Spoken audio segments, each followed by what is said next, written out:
On this sweet 16th of February, we're glad you found time to check out our show. I'm Carl Azus. We're looking up today. There is a rogue rocket hurtling through space right now that's expected to smack into the moon next month.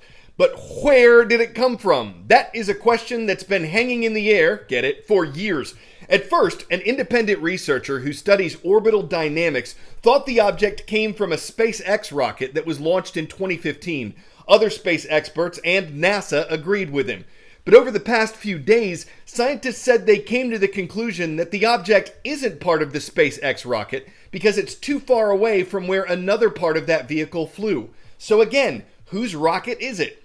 Now the prevailing theory is that it's part of a Chinese booster that was launched in 2014.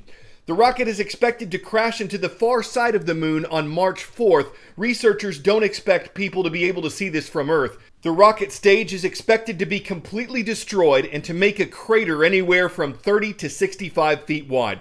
There are dozens of objects like this that people have lost in deep space, and an astronomer interviewed by CNN says no space agencies have done a thorough job of keeping up with them. So he says this highlights the need for organizations like NASA to monitor deep space junk instead of relying on private individuals to do that. And another researcher says more thought needs to be put into keeping outer space clean.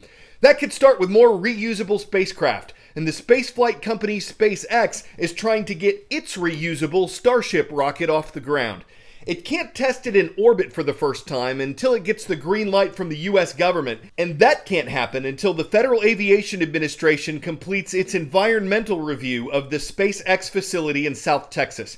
Critics have said they're concerned that wildlife in this area could be threatened by SpaceX launches. The FAA report has been delayed a couple times, and it's now due out on March 28th. I'm here at Starbase, Texas, where Elon Musk gave his first update on SpaceX's Starship program in 2 years. Now, I just want to point out that over my shoulder, you can see the Starship spacecraft, 2 of them actually, and they are sitting there next to the Super Heavy booster. Now, the booster is what's blast that spacecraft into space, and that's essentially SpaceX's R&D facility where they've been iterating and working on the Starship program. Now, over my other shoulder here, I want to bring you to the vehicle being fully stacked. Now, it's on the launch pad and it stands nearly 400 feet tall. The vehicle is completely reusable, and when ignited, this thing has more than twice the thrust of the Saturn V, which is of course the rocket that brought people to the moon during the Apollo era. So this is really a gargantuan vehicle. Musk spending a lot of time talking about why his company SpaceX is working on this program. He believes that Starship will be able to bring people back to the moon and one day to Mars. Take a listen. Starship is capable of doing that. It's capable of getting 1 million tons to the surface of Mars and creating a self-sustaining city. This is the first point in the 4.5 billion year history of Earth that it has been possible. Before they can launch from Starbase, Texas to orbit, they need FAA approval. And SpaceX and Musk hopes to have that in a matter of weeks, and they hope to make that first orbital test launch here from Starbase, Texas. Musk also laid out very ambitious goals of having 3 launches a day, painted a picture of floating spaceports, launching from Kennedy Space Center, really all over the world. So, this is a very ambitious goal of ultimately one day achieving that long goal of creating a self-sustaining city on Mars. 10-second trivia. The worst droughts that the U.S. ever faced occurred in what decade? 1870s, 1930s, 1950s, or 1980s? The U.S. government says the most significant droughts in American history were during the Dust Bowl period of the 1930s. The Dust Bowl covered several states in the central U.S. It was actually a series of dust storms and droughts that came one after another. Extreme heat was also part of it, and it's considered the benchmark for record drought in America. The U.S. government says droughts are normal, that they've happened naturally at different levels throughout history.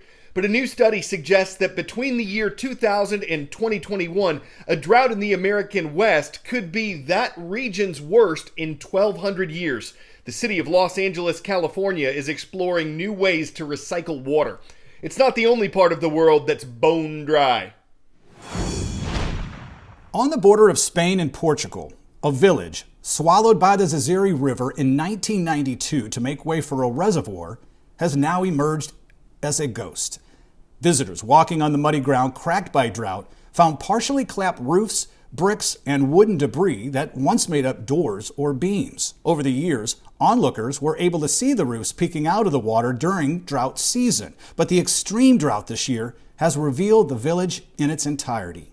The Iberian Peninsula, home to Portugal and Spain, is experiencing one of the driest winters on record, which is draining out reservoirs, worrying farmers and residents.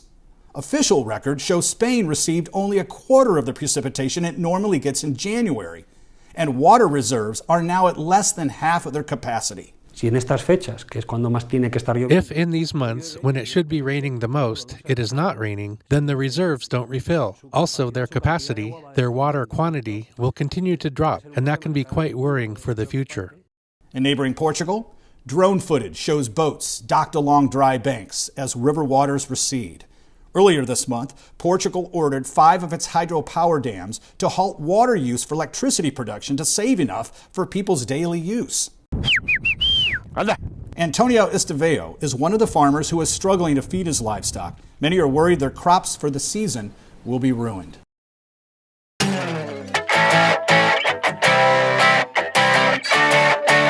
Just over 100 million people in America are estimated to have watched Sunday's Super Bowl. It won't break the viewership record set 7 years ago when 114 million people watched, but the game is still the most viewed annual event on TV, and that's why companies pay so much to advertise during it, likely a record $6.5 million this year for a 30-second commercial. But advertisers don't always get the response they are hoping for. Were you one of those people chasing a QR code around your TV screen during the Super Bowl, even getting down on your knees? Or maybe like this 95-year-old grandma, you were saying, "What is that?" Did you get it? No. Did you? No, I'm filming you getting it. Or maybe you were at a Super Bowl party with guests who rooted for the code more than for the Rams or the Bengals.